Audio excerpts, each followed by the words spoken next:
Jacques Tourneur se font rares, donc j'ai envie de dire Jacques Tourneur, mais peut-être j'aime beaucoup aussi quand on voit les choses.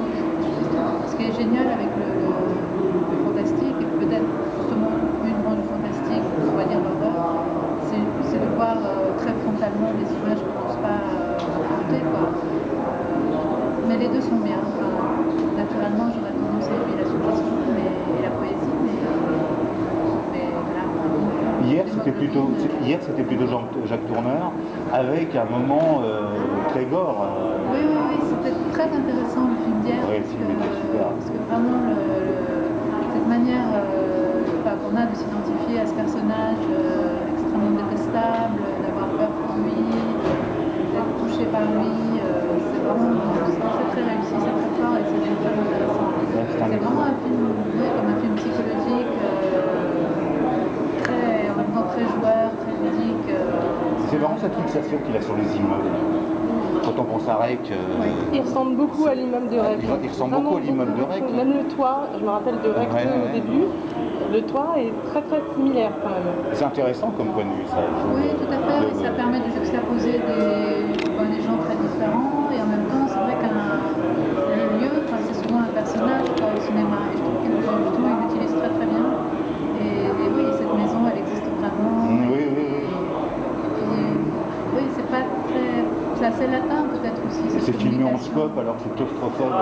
Le scope est magnifiquement utilisé, c'est super. Quel est le film que vous attendez le plus de la sélection, enfin, même hors compétition? Oui, alors moi j'ai pas trop voulu regarder ce qu'il y avait dans la compétition, j'ai pas voulu attendre trop d'un film ou rien, donc j'ai pas envie de répondre à ça. Vous n'avez pas regardé les bandes annonces par exemple? Non, j'ai même pas voulu regarder les bandes annonces. Je préfère essayer de savoir le moins de films possible. Je trouve qu'il n'y a rien de mieux que d'être le plus objectif. Oui, je sais pas, on n'est jamais objectif, mais heureusement, mais peut-être pas, je sais pas ce que ça serait objectif, mais d'être le plus vierge, de déjà entendre des choses dessus. Je pense qu'en ça, voilà, en plus je les connais mal les auteurs des films qui sont là en tête, donc pour moi c'est très bien, je suis très contente de rien savoir. D'accord. Ça va. Ok. Et concernant le jury, justement, comment vous êtes retrouvés dans le jury? Est-ce que vous connaissez déjà les autres membres?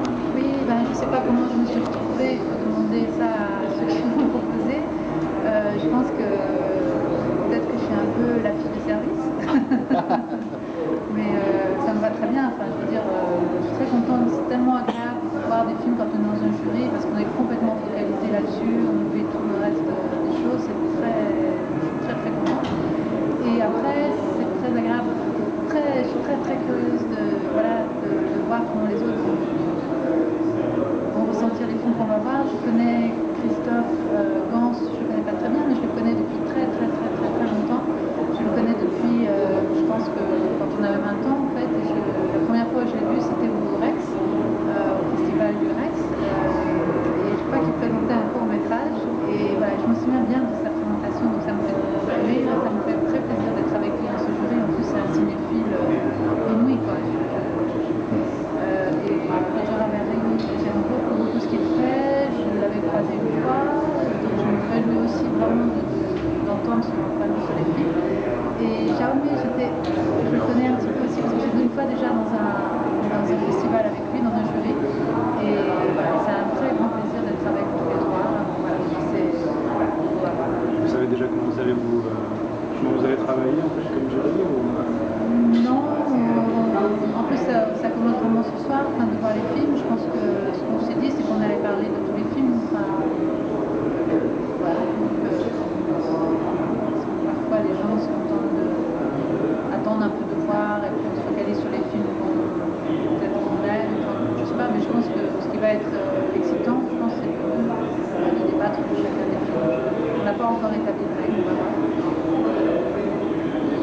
Vous avez travaillé avec Gaspard Noé, qui est un amateur de fantastique aussi, de son côté. Oui, Gaspard, c'est un amateur de fantastique, je ne sais pas si c'est son genre favori dans la je dirais pas ça, mais on sent... Oui, il aime le cinéma de genre, sa référence ultime c'est 2001 quand même. Oui, ce genre-là, oui, 2001 c'est au-delà de tous les films. Oui, c'est au-delà de tous les films, je suis bien d'accord. Mais non, c'est absolument...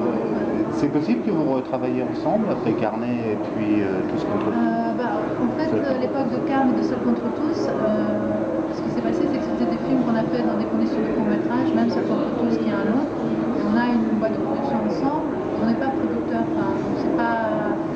À l'époque de Seul contre tous et de Carne, c'est surtout qu'on n'avait pas d'argent, donc on demandait à l'autre de faire tout et n'importe quoi sur les films, et inversement sur le mien, quand j'ai fait La Bouche de Jean-Pierre, il a travaillé dessus, et moi c'était un peu comme ça parce qu'on n'avait pas les moyens, et après on a fait des films dans des conditions un peu plus normales, donc on avait moins de raisons d'une certaine manière de.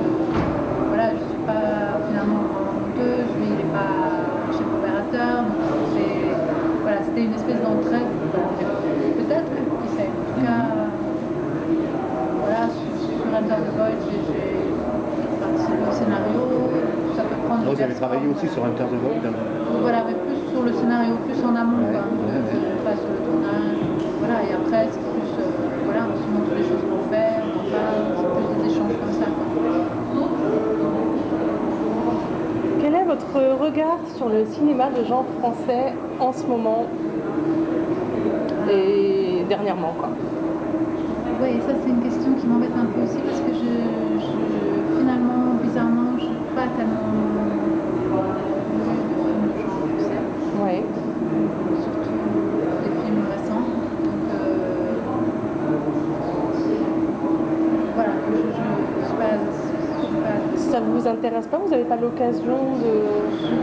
Je crois qu'il y a un certain type de genre, un certain type de film, par exemple d'horreur français, qui sont des a priori dont j'ai un peu peur qu'ils soient un peu des décalques de films que vous pouvez aimer. Voilà. Je suis sûre qu'il y en a quelques autres qui sont pas comme ça, qui sont plus originaux. Je les ai peut-être ratés, donc je ne veux pas trop.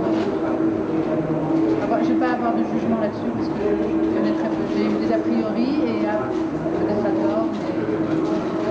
C'est un film. J'ai vu un film très intéressant qui flirte avec le fantastique qui s'appelle La Lisière. C'est un premier film, je ne sais pas si vous l'avez vu peut-être, que j'ai trouvé très, peut-être très maladroit sur plein d'aspects, mais qui avait un vrai regard, une vraie étrangeté, une vraie dimension. C'est pas tout à fait du fantastique, ça flirte avec ça, mais ça, oui, ça paraît que j'ai trouvé ça vraiment intéressant. Donc selon vous, les réalisateurs, les créateurs devraient peut-être plus se focaliser sur l'originalité et la patte que la culture française peut représenter plutôt que d'essayer de s'inspirer de ce qui se fait. Je ne sais pas, la culture française, je pense que c'est plus des histoires d'individus. Je pense que ce qui compte, c'est le regard personnel des gens. Et après, peut-être qu'en France, on a un problème avec effectivement le genre. Enfin, il n'y a pas une tradition vraiment, et surtout le métaphorique. Tout ce qui est métaphorique, c'est pas dans la culture française. Or, le fantastique, c'est du métaphorique. Oui. Donc, je crois que.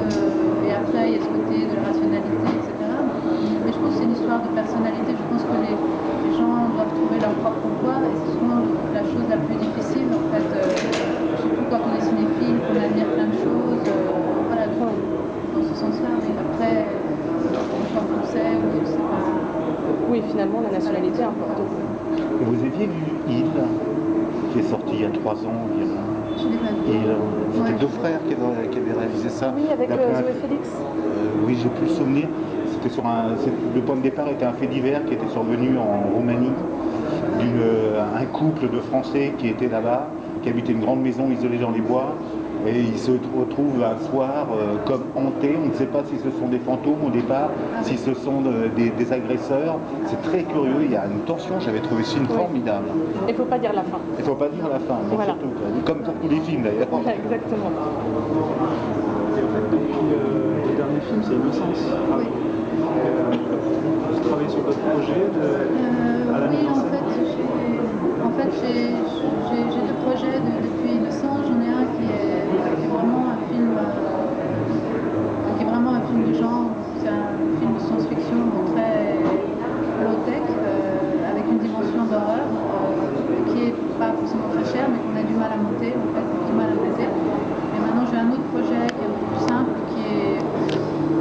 je dirais, qui est à la lisière du fantastique, qui est plus onirique que fantastique. Et voilà, celui-là, j'espère le tourner l'année prochaine.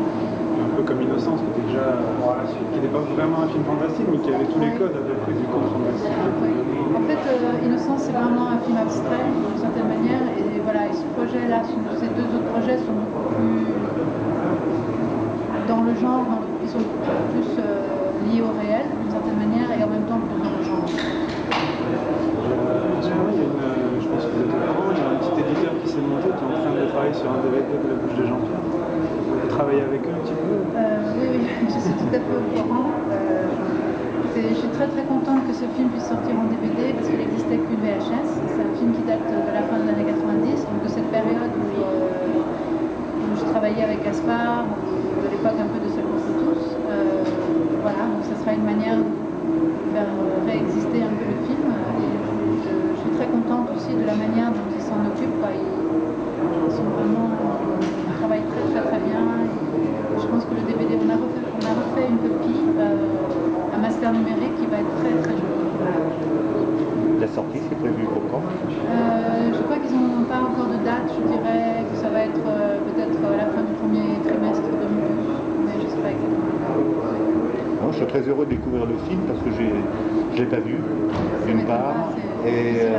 Mais j'ai lu que c'était référentiel à Picnic dans le Mine Rock, un petit peu, et que j'aime beaucoup ce film de voir. Oui, en fait, ce film-là dont vous parlez, c'est parce que j'ai fait deux films, on va dire La Bouche de Jean-Pierre, qui est ce film-là qui va sortir en DVD, et celui dont vous parlez qui fait référence à Innocence. C'est Innocence. Innocence est déjà sorti en DVD. Et est disponible. Oui, tout à fait. Et effectivement, s'il y avait une référence pour ce film, c'était Picnic. Je dirais oui, que Picnic, c'est sûr, c'est mon genre fantastique. Oui, moi c'est film. Qu'est-ce que vous pensez de la présence féminine dans le cinéma de genre français? Presque nul. Oui, mais déjà, je sais pas, je pense que déjà les films de genre français, souvent quand on dit films de genre, il y a beaucoup de films policiers, il y a des thrillers. Je pense que cet aspect-là, de ce genre-là, c'est pas trop difficile de le faire en France. Après, dès que ça va vers plus le fantastique, l'horreur, au sens l'horreur classique, peut-être que c'est possible encore de le faire avec des petits budgets, je pense qu'on y arrive. Et après, tout ce qui serait un peu différent, plus des visions, je sais pas, je dirais poétiques entre guillemets, quoi. Que ce soit homme ou femme, il y en a pas beaucoup. Pourquoi il n'y a pas beaucoup de femmes qui font des films fantastiques en France, je sais pas, franchement. Il y en a quelques-unes, il y a Marina Devant, il y a parfois Claire Denis. Je trouve que sa manière de s'approprier le genre fantastique est très intéressante. Il y a Agnès Merlet aussi. Agnès Merlet, voilà, elle qui est vraiment plus carrément dedans. Je crois que pour moi le film, s'il y avait un film justement un peu atypique, justement qui n'est pas dans le genre mais qui flirte avec ça, je trouve que Travel Every Day de Claire Denis pour moi est un film très fort et très touchant. Parce que justement je trouve qu'elle a sa voix à elle, c'est un film, effectivement on sent des sortes de références, mais elle a vraiment sa façon à elle complètement de le traiter. Ça m'a énormément plu. En fait, vous préférez tous les films qui font, ce serait pas forcément de l'horreur frontale, mais quelque chose de plus sensitif, quoi. C'est tout ça qui vous touche dans un film? Je peux aimer les deux. Par exemple, un de mes films qui m'ont le plus marqué dans ma vie, je pense, c'est L'Exorciste. Comme beaucoup de gens, et peut-être que c'est aussi très féminin de dire ça, mais d'être marqué par ce film-là. Là, pour moi, alors, ce n'est plus l'horreur frontale comme on la conçoit aujourd'hui, peut-être, mais parce que c'est un combiné de choses. Il y a à la fois l'horreur frontale, les scènes avec la petite fille de possession, et puis il y a toute une partie beaucoup plus à la fois psychologique très bizarre et à la fois oui, d'ambiance liée à la maison, je sais pas, liée à l'hôpital, liée au lieu. C'est un combiné des trois, quoi. C'est peut-être pour ça que ce film je le trouve particulièrement fort et réussi, c'est qu'il y a à la fois une profondeur, à la fois des choses très choquantes visuellement comme ça, et à la fois une espèce de trouble. Il y a un très réaliste aussi, bizarrement, dans l'exercice. Et absolument, oui, tout à fait.